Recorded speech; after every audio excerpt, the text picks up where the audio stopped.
অভ্যুত্থানের পরবর্তী সময় একজন শ্রমিক গুলিবিদ্ধ হয় এবং শিক্ষার্থীরা এখানে নানা রকম আন্দোলন করে। কিসের জন্য?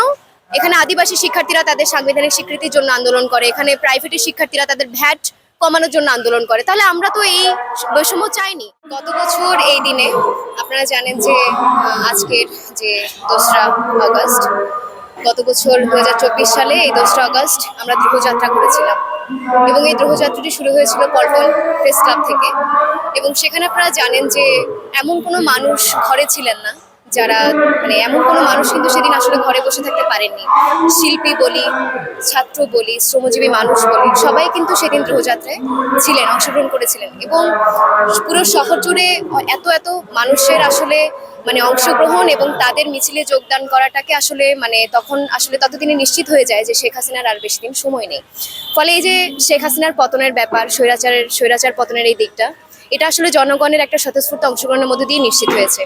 তো আমরা আসলে এই ধ্রুবযাত্রা করেছিলাম যে জায়গা থেকে আসলে জুলাই অভ্যুত্থান হয়েছিল, সেটা হচ্ছে আমাদের যে জনগণের আকাঙ্ক্ষা, জনমানুষের আকাঙ্ক্ষা, সেটা হচ্ছে জনগণের স্বাধীনতার অধিকার এবং কোটার যে বৈষম্য, সেই বৈষম্য নিরসন হবে এবং শ্রমজীবী মানুষ তাদের ন্যায্য অধিকার পাবে এবং ছাত্ররা তারা বৈষম্যহীন একটা শিক্ষা ব্যবস্থা পাবে এবং সর্বস্তরের মানুষ আসলে একটা স্বাধীন বাংলাদেশে বসবাস করার সুযোগ পাবে, দ্রব্যমূল্যের দাম কমবে।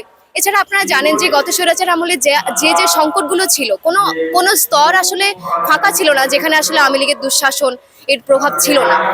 তো সেই জায়গা থেকে যে ধ্রুবযাত্রা হয় এবং ধ্রুবযাত্রার পরবর্তী সময় আমরা দেখেছি যে 5ই আগস্ট হলো, শেখ হাসিনার পতন হলো।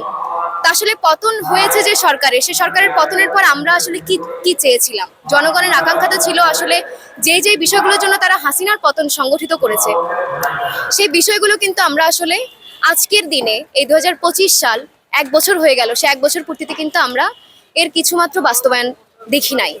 আমরা এখনো দেখছি যে এখানে শিক্ষার্থীরা এখনো আসলে টাকার জন্য তারা পড়াশোনা করতে পারছে না। শিক্ষা ব্যবস্থা আসলে এখনো নানা রকম বৈষম্য এখনো চলছে এবং এখনো আসলে শ্রমিকরা ন্যায্য অধিকার পাচ্ছে না, তাদের ন্যায্য মূল্য পাচ্ছে না। আপনারা জানেন যে টিনেজ যে কারখানা, সেখানকার শ্রমিকরা তাদের ন্যায্য অধিকারের জন্য, তাদের বেতনের জন্য, বেতন এবং তাদের যে বোনাস, সেই বোনাসের জন্য তারা এই গত যে ঈদে তারা কিন্তু টানা দীর্ঘদিন তাদের আন্দোলন চলেছিল এবং আমরা দেখেছি যে অভ্যুত্থানের পরবর্তী সময় একজন শ্রমিক গুলিবিদ্ধ হয় এবং শিক্ষার্থীরা এখানে নানা রকম আন্দোলন করে। কিসের জন্য?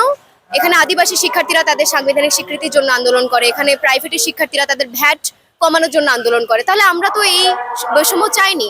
এখানে প্রাইভেট ইউনিভার্সিটির শিক্ষার্থীরা তারা কিন্তু একটা বড় ভূমিকা রেখেছে আন্দোলনে, অথচ আমরা দেখলাম যে প্রাইভেট ইউনিভার্সিটিতে এখানে 15% ভ্যাট আরোপ করা হলো।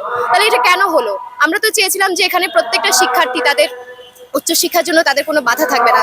সেটা আর্থিক সংকট হলে সেটা আসলে রাষ্ট্রের, সেই সংকটটা নিরসন করার দায়িত্ব হচ্ছে রাষ্ট্রের।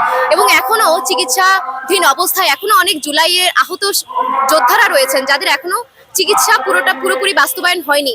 এবং আমরা দেখছি যে এখনো জুলাইয়ে যারা শহীদ হয়েছেন তাদের আত্মীয় স্বজনরা এবং আহতদের আত্মীয় স্বজনরা তারা দাঁড়ে দাঁড়ে ঘুরছেন তাদের চিকিৎসার জন্য, তাদের ন্যায্য অধিকারের জন্য। এবং তাদের কিন্তু একটাই দাবি, জুলাই যারা শহীদ হয়েছেন তাদের আত্মীয় স্বজনদের একটাই দাবি যে তাদের যে সন্তানেরা শহীদ হয়েছেন, তাদের যে আত্মীয়রা শহীদ হয়েছেন, তাদের এই গণহত্যার এটার বিচার হোক।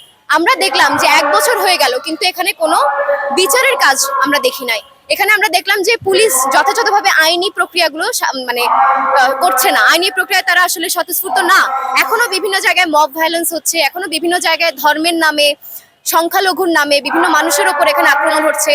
অভ্যুত্থানের পর আমরা দেখলাম একের পর এক মাজার ভাঙা হয়েছে। তাহলে এরকমটা তো আমরা চাইনি।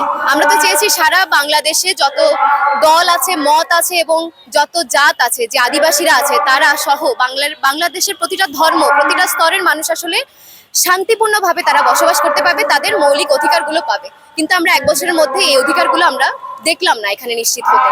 ফলে এখনো আমাদের এই দাবিগুলো আমরা জারি রাখছি এবং আমরা মনে করি যে আমাদের লড়াইটা আসলে এখনো শেষ হয়নি। ফলে আমরা যারা আছি, শিক্ষার্থীরা এবং বাম সংগঠনের যারা আমরা আছি, তাদের আমরা এখনো এই দাবিটাই আমরা করছি যে জুলাই গণহত্যার বিচার, যে অভ্যুত্থানে এই গণহত্যায় যারা জড়িত ছিল অবিলম্বে তাদের বিচার করা দরকার। শেখ হাসিনাকে বাংলাদেশে ফিরিয়ে এনে তার বিচার কাজ সমাধা করার ব্যাপার। এবং এখানে যারা এখনো আহত অবস্থায় আছেন তাদের অবশ্যই তাদের চিকিৎসার ব্যয়ভার নেওয়া দরকার, তাদের আবাসন নিশ্চিত করা দরকার।